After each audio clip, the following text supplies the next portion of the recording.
Halo adik-adik semua, kembali lagi bersama Les Online Sinau bareng Cikgu. Ya, kali ini kakak akan membahas materi fisika yaitu kesetimbangan benda tegar dan dinamika rotasi.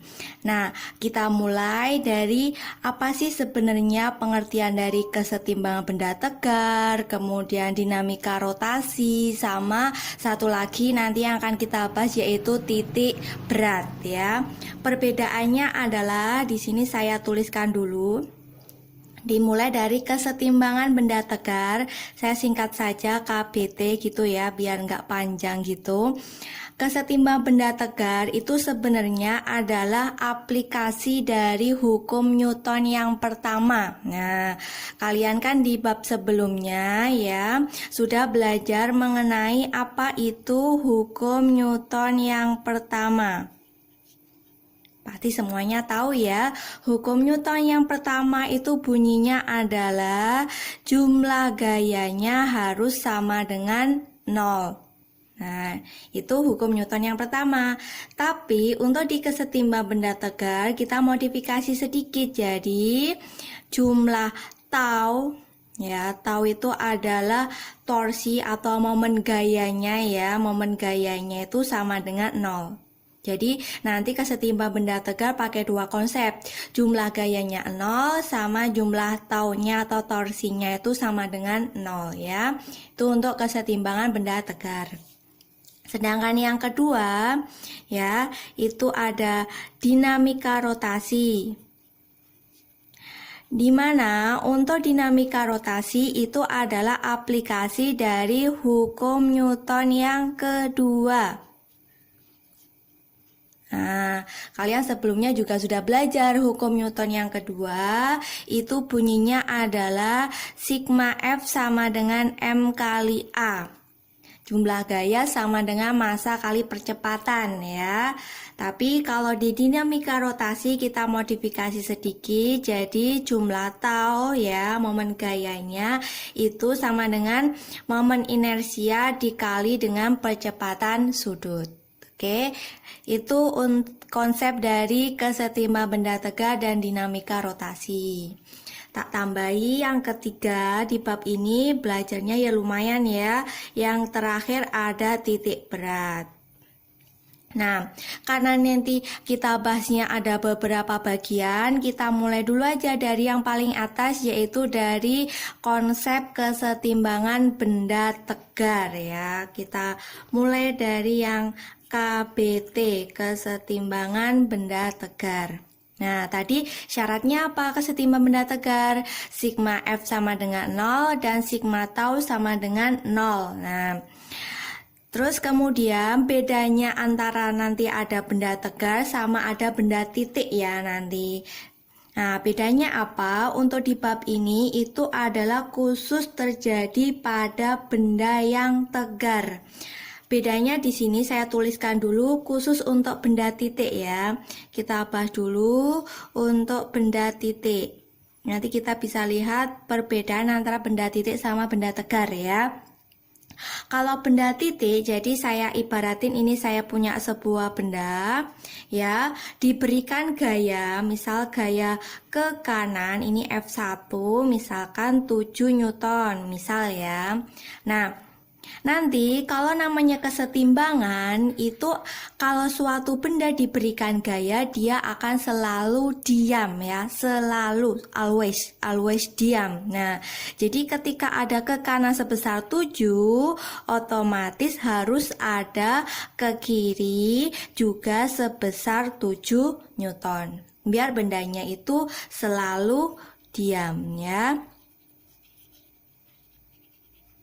Nah, itu untuk kesetimbangan di benda titik ya. Atau contoh lagi, misal saya punya begini, ini ada suatu lantai ya, kemudian ada suatu balok yang masanya itu ada 2 kg. Kemudian ini saya berikan nilainya ya. Di sini ada nilai gaya beratnya ya. Gaya berat itu rumusnya adalah massa kali percepatan gravitasi. Massanya tadi 2, percepatan gravitasinya kita buletin aja jadi 10. Sehingga nilai gaya beratnya ke bawah itu sebesar 20 Newton. Nah, prinsipnya ketika ada gaya berat ke bawah sebesar 20 Newton, biar bendanya nanti akan selalu diam, nah nanti ada gaya normal ke atas. Nah, gaya normal itu nilainya adalah sama dengan W, tapi arahnya ke atas, 20 Newton. Gaya normalnya ke atas, kemudian gaya beratnya 20 Newton ke bawah. Nanti bendanya akan diam. Nah, jadi sigma F-nya sama dengan 0 ya. Tadi prinsipnya sigma F sama dengan 0. Nah, untuk benda titik nanti adalah gaya yang bekerja itu harus pada titik yang sama. Di sini kan pada titik ini.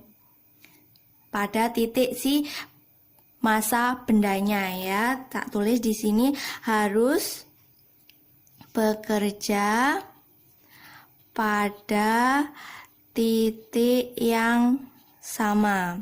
Itu khusus untuk benda titik yang mengalami kesetimbangan. Nah, sekarang saya bikin yang khusus untuk bagian kita bahas kali ini, yaitu benda tegar. Ya, benda tegar di sini misalnya saya punya konsepnya sih pakai jungkat-jungkit gini ya. Pakai jungkat-jungkit, misalkan saya berikan di sini gaya sebesar 10 Newton. Kemudian saya berikan di situ ada 10 Newton. Nah, di sini itu tidak akan nilainya sigma atau tidak akan sama dengan 0. Kenapa tidak sama dengan 0? Dia tidak sama dengan 0 karena dia gayanya tidak bekerja pada titik yang sama ya. Dilihat yang sebelah kiri ya, di sini 10 Newton ada di sebelah kiri. Kemudian yang satunya 10 Newton bekerja pada sebelah kanan, tidak bekerja pada titik yang sama. Itu artinya sigma tau-nya tidak sama dengan 0. Nah, terus biar memenuhi syarat yang sigma tau harus sama dengan 0, gimana caranya? Kita menggunakan konsep yang selanjutnya, yaitu kita bahas yang namanya konsep torsi.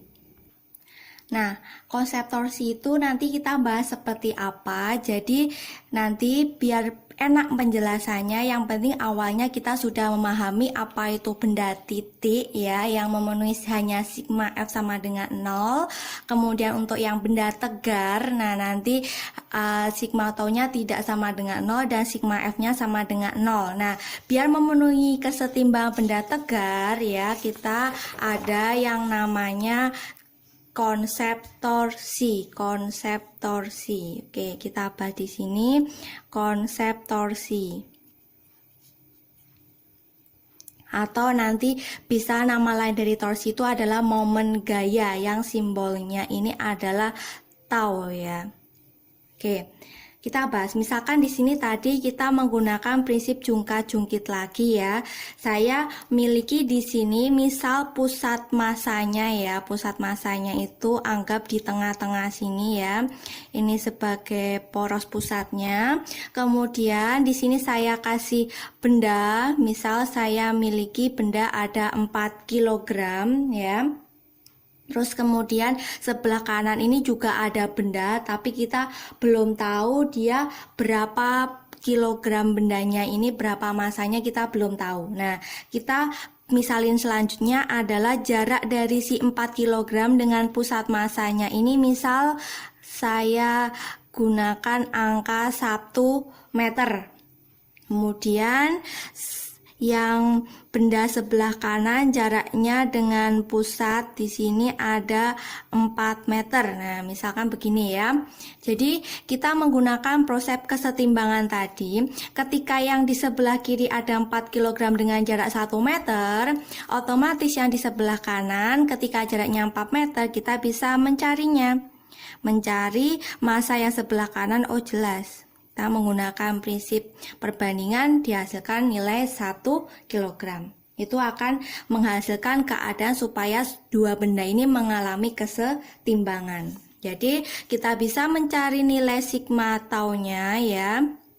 Itu adalah F. F itu adalah gaya yang bekerja pada benda dikali R. Nah, oke, saya kasih keterangan di sini F itu adalah gaya yang bekerja ya. Nanti di sini rumusnya adalah M kali G ya, gaya beratnya ya, massa kali gravitasi. Kemudian R itu adalah jaraknya, jarak pakai satuan meter, jarak dengan si pusat tadi, pusat perputarannya ya. Oke, misalkan tadi kita cari konsep torsinya dari aplikasi jungka-jungkit tadi. Misalkan di sini ya, saya cari nilai torsi yang pertama. Ini benda yang pertama yang masanya 4 kg tadi ya. Tadi rumusnya pakai apa? F kali R ya. F tadi M kali G. M-nya masanya itu 4, G-nya ada 10, kemudian kali R-nya jaraknya dengan pusat perputarannya ini ada 1 meter, jadi ini 40 Newton meter. Torsi yang benda pertama. Oke, karena torsi itu sebagai besaran vektor, berarti dia pasti punya arah dong. Iya, arahnya perputarannya di sini ada, misalkan saya miliki gaya yang bekerja itu ke bawah ya. Ini kan gaya beratnya di sini.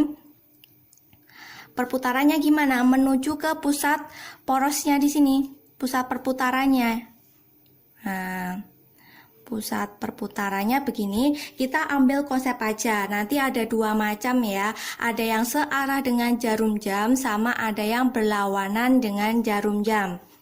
Nah, nanti kita pakai konsep aja. Biar enak, kalau searah jarum jam perputarannya, kita ambil nilainya positif. Kemudian, kalau yang berlawanan dengan jarum jam, nilainya bakalan negatif. Itu ya konsepnya. Kalau perputarannya searah jarum jam positif, berlawanan dengan jarum jam, nilainya bakalan negatif. Oke. Karena lihat ini tadi gaya beratnya ke bawah, terus kemudian menuju pusat massanya di sini arahnya itu kan dia berlawanan dengan jarum jam ya. Berarti di sini tandanya adalah minus. Berlawanan dengan jarum jam. Oke. Kemudian yang kedua, tadi yang benda 1 kg ada di sebelah kanan ya. Tadi rumusnya adalah F kali R, di mana F-nya adalah M kali G. M-nya 1, G-nya 10, R-nya tadi 4. Oke, 40 Newton meter. Tapi di sini tandanya positif. Kenapa? Karena gaya beratnya ke bawah, kemudian menuju pusat massanya searah dengan jarum jam ya. Makanya hasilnya adalah positif. Nah, dari tau yang benda pertama yang sebelah kiri sama nilai tau yang benda kedua sebelah kanan, kita bisa mencari sigma taunya, yaitu jumlah dari nilai tau yang pertama dijumlah dengan nilai tau yang kedua. Oke, nilai tau yang pertama kan tadi berlawanan, kita konsepnya kalau berlawanan itu minus, jadi ini minus 40 ditambah dengan tau yang kedua searah jarum jam nilainya positif 40, jadi nilai sigma taunya sama dengan 0. Oke, jadi benda ini sudah memiliki dua konsep, yaitu sigma F-nya sama dengan 0 ya. Kemudian sigma taunya juga sama dengan 0. Sudah memenuhi aturan dari kesetimbangan benda tegak. Bisa dipahami ya? Oke. Nah, itu kalau gaya yang dilakukan pada benda itu tegak lurus. Nah, gimana kalau gaya yang bekerja pada suatu benda itu memiliki kemiringan atau ada sudutnya? Itu kita modifikasi sedikit ya. Kita modifikasi sedikit, rumusnya jadi seperti ini. Nilai taunya itu adalah F kali R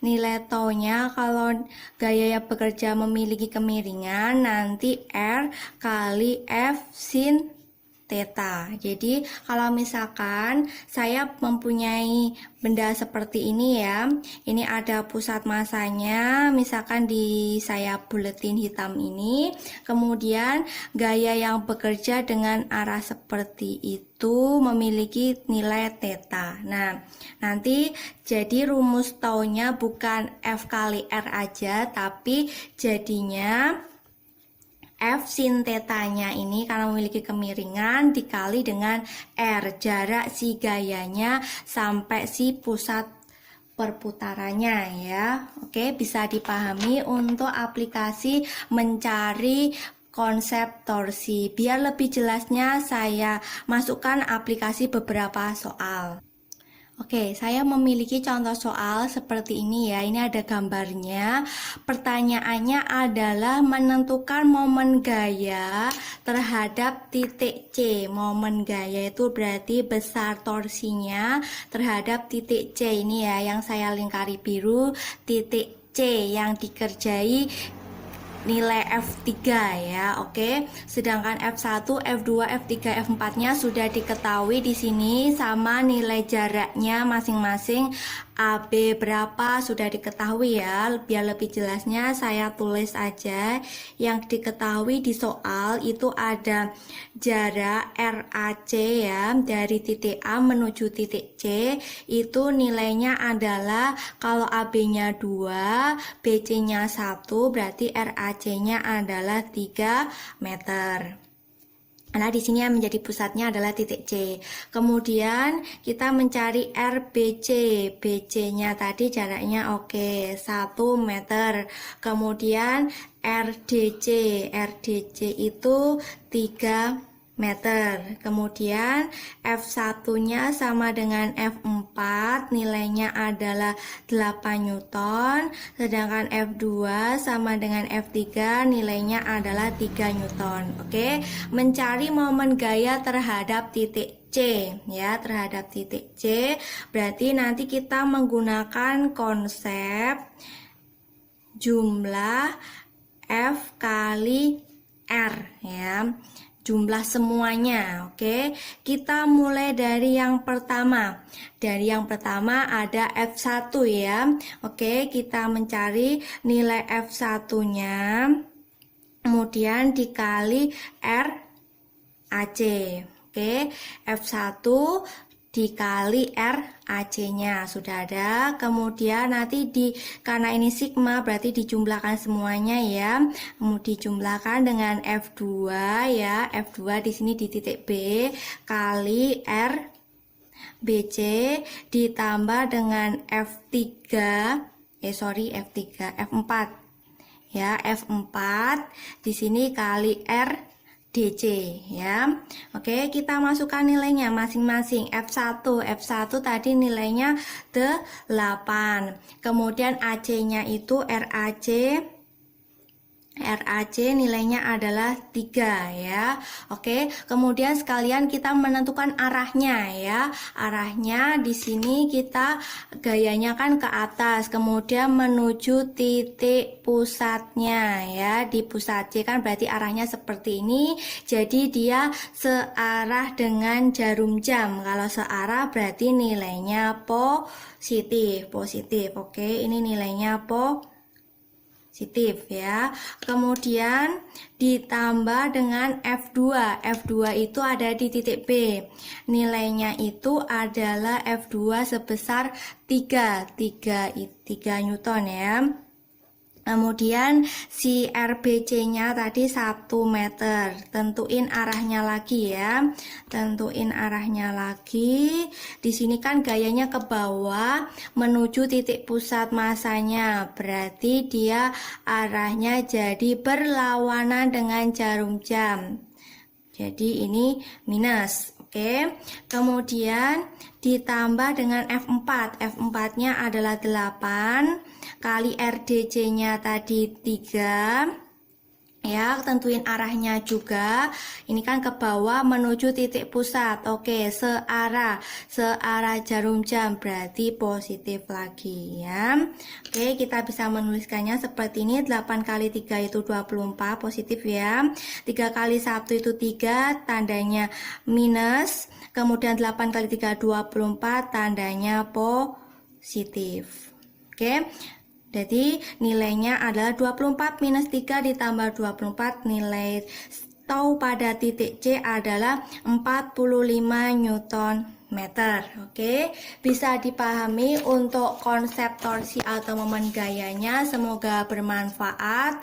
Nanti untuk bagian-bagian dari video bab kesetimbang benda tegak dan dinamika rotasi bisa dinantikan untuk video selanjutnya. Jangan lupa untuk like, share, dan subscribe channel Kakak Sinau bareng Cikgu dan follow IG PR Math Online. Sampai ketemu lagi.